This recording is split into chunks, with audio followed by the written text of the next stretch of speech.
네, 안창호 국가인권위원장의 반인권적 언행에 대한 인권위 직원들의 고발이 잇따르고 있습니다. 인권위 노조가 직원들의 제보를 공개적으로 받고 있다고 하는데요.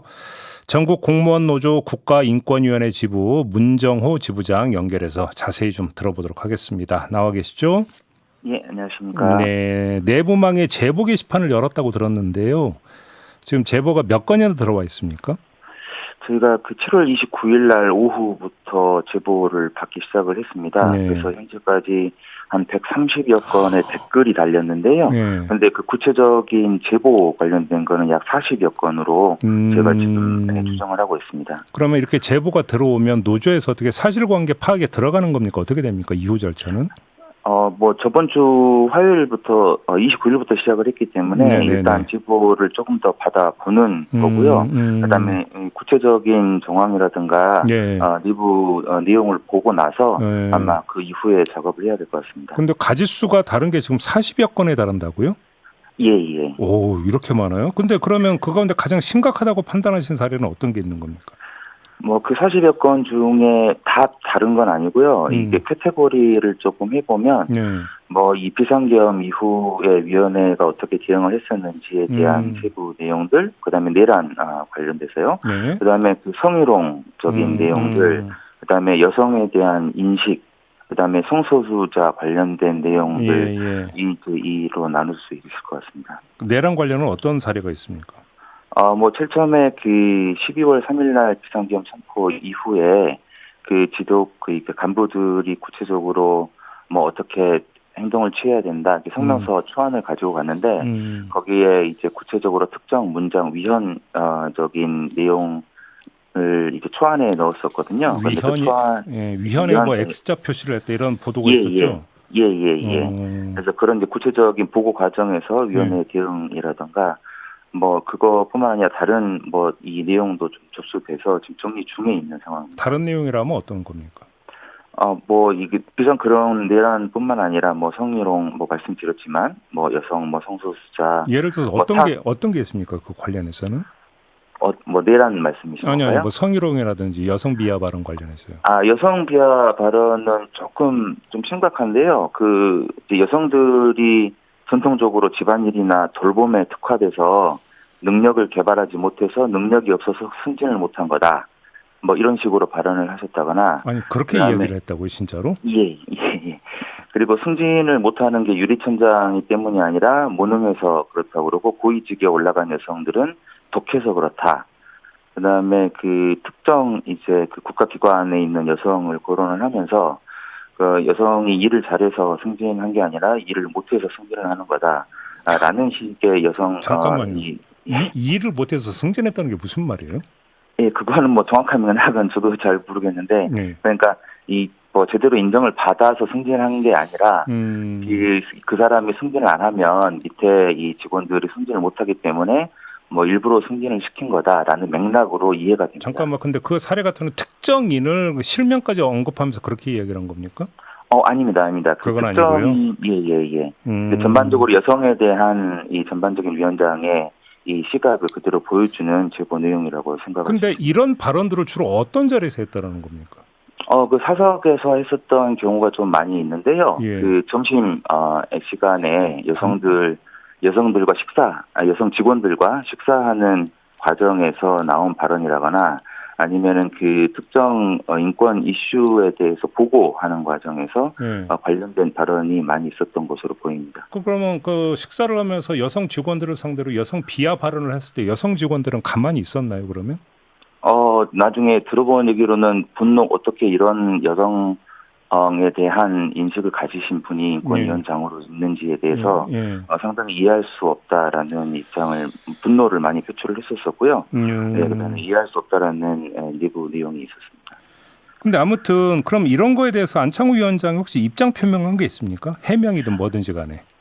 예, 입장 표명은 저희가 29일 날 13시에 제보를 받기 시작을 했는데, 아마 그 다음날 제보가 너무 많이 쏟아지니까, 그 다음날에 아마 일부, 이 제보 내용에 대해서 알려드립니다를 통해서 본인이 입장을 표명을 한 것으로 알고 있습니다.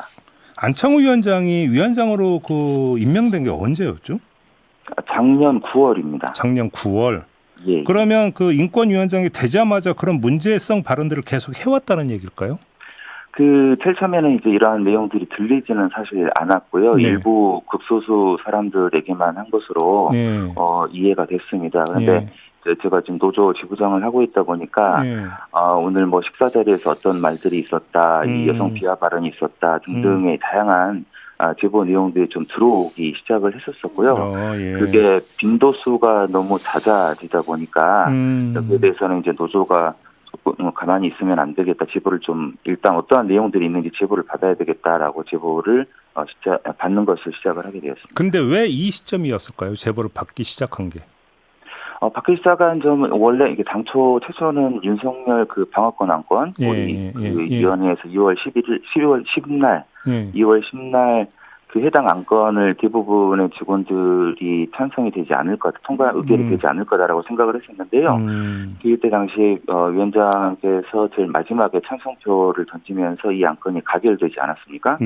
이 가결되면서 전반적으로 위원장에 대한 이 신뢰가 조금 떨어진 면이 있었었고, 그 이후에 최근에 그 이충상 전 위원 후임으로 선출되려고 하셨던 인권위원 분이라거나, 그다음에 전문위원으로 현재 지금 추천이 되거나 아니면 추천되었었던 이분들의 면면을 보면 그 인권에 반하거나 혹은 국제인권 기준에 반하는 활동을 했었거나 그런 행적들이 있었던 분들로 이 추천이 자꾸 되고 있다라는 이제 일반적 현상들이 있었었고요. 그래서 거기에 대해서 이 특정 그 종교, 근데 공교롭게도 또 이분들이 대부분 특정 종교에 소속되어 있는 분들이라서, 그래서 이게 조직적으로 조직적으로 이 국가인권위원회를 조금 잠식하려고 하거나, 이런 거에서 우려스러움이 좀 강하게 나타났다고 볼 수 있을 것 같습니다. 조금 전에 말씀하셨던 어떤 그 후임 인권위원이 지영준 변호사 말씀하시는 거죠? 예. 근데 조금 전에 저희가 신장식 의원하고 인터뷰를 했는데 신장식 의원이 이 지영준 변호사 그 지명 과정에서 전당에서 안창호 위원장이 직접 통화한 일이 있다 이렇게 밝힌 바가 있는데 맞습니까? 그건 저도 언론 보도를 통해서 알게 됐고요. 그 뭐 구체적인 세부 내용들은 저희가 그 안창호 위원장에게 어떠한 역할을 했는지 소상히 국민에게 밝혀야 된다. 라고 저희가 성명서를 낸 바가 있습니다. 만약에 그게 사실이라면 이게 법률이나 규정 위반에 해당이 되는 겁니까? 어떻게 되는 겁니까? 거기 법률적인 것까지는 좀 구체적으로 좀 따져봐야 될 것 같고요. 그런데 국회에 원래 국회에서 선출하게 되는 그 절차인 거고, 그런데 그것을 이제 개인적으로 이제 위원장에게 이제 관여를 했다라고 하면 그건 조금 밝혀져야 될 사안인 것 같고요.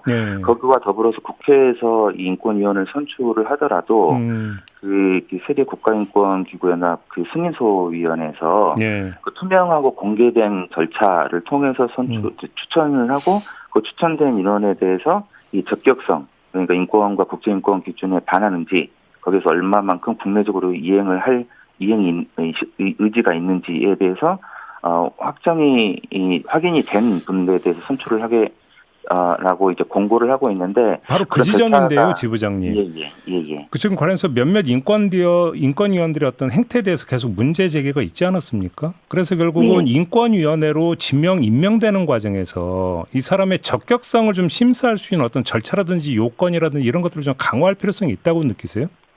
예, 저는 당연히 강화를 해야 된다라고 생각을 하고 있고요.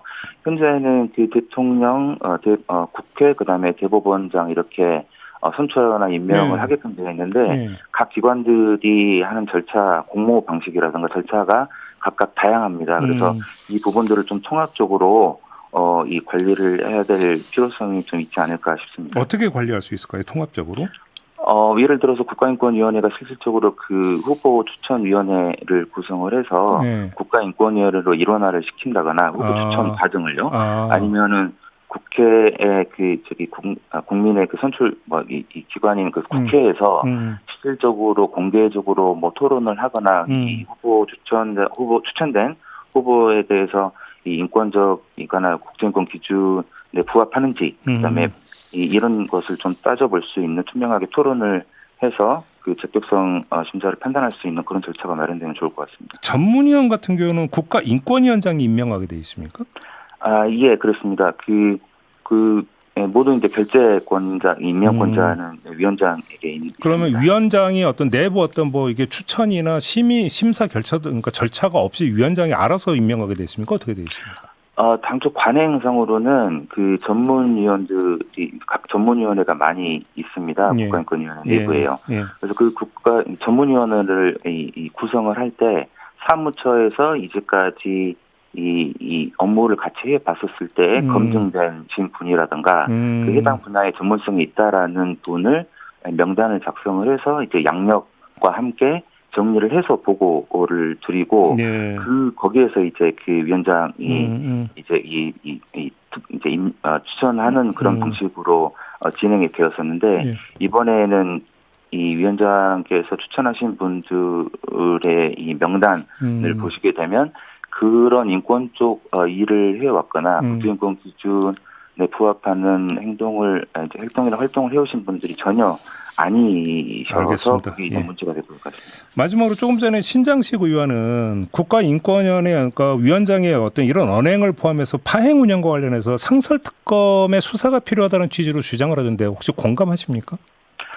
거기 그 구체적인 내용이나 이걸 제가 들어보지 못해서요. 예. 그거는 별도로 조금 봐야 될 것 같고, 단지 이제 저희 직원들이 바라는 바람은 인권위원회 직원으로서 이제 인권위 본연의 업무를 하고 싶은데, 예. 자꾸 이렇게 내부적으로 뭐 파행이라면 파행일 수 있고 이런 지점, 이게 운영이 되는 지점, 그 다음에 여성에 대한 이 인식이라든가 성희롱 등등 관련돼서 이 부분에 대해서는 조금 많이 획기적으로 개선할 필요가 있겠다 이렇게 생각을 하고 있습니다. 알겠습니다. 자, 오늘 말씀 여기까지 들을게요. 고맙습니다. 네, 감사합니다. 네, 문정호 전국공무원노조 국가인권위원회 지부장이었습니다.